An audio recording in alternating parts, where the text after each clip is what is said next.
Hola, buenas tardes. Vamos a intentar la apertura de este cilindro turco de la marca Ito. Son 6 pernos y bueno, en un principio pues se parece bastante a un Iseo, aunque los pernos todos ellos son regulares, no monta spools.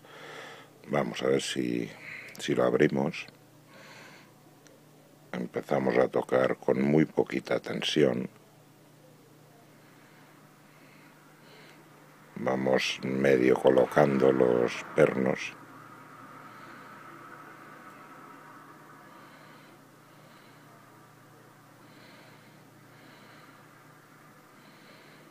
Aquí nos da un micro avance en el quinto.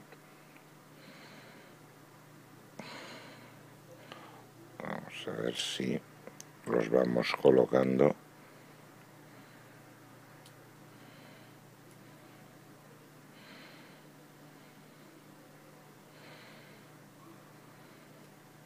El cuarto creo que ya está colocado definitivamente.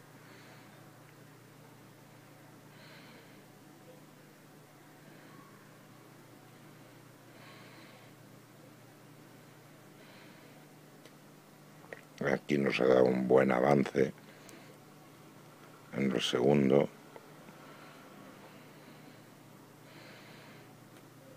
Ahora el primero también. Creo que ya está. Prácticamente nos queda el sexto, pero este perno es el que nos puede dar una alegría o un disgusto, ya que no entra la ganzúa y para entrarla hay que aflojarle tensión al mismo tiempo que presionamos la ganzúa. Con todas las opciones a que se nos escape todo lo que teníamos hasta el momento.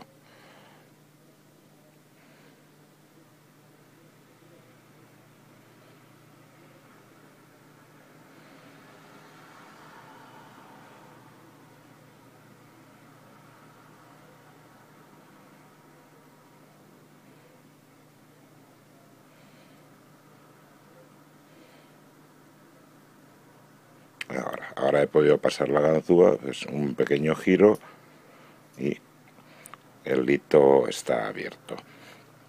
Este último perno pues es un perno muy alto y lleva unos muelles muy fuertes y ya digo, nos deja, bueno, apenas si nos deja pasar la ganzúa, hay que aflojarle tensión para que no la deje pasar y pues normalmente se nos suele ir al garete todo lo demás que teníamos puesto. Este cilindro bueno, pues, funciona perfectamente y como podéis ver, la llave pues guarda un cierto símil con la Iseo. Igual en la forma que el perfil, no es exactamente el mismo, pero es muy similar. Es todo, compañeros. Un saludo y buenas tardes.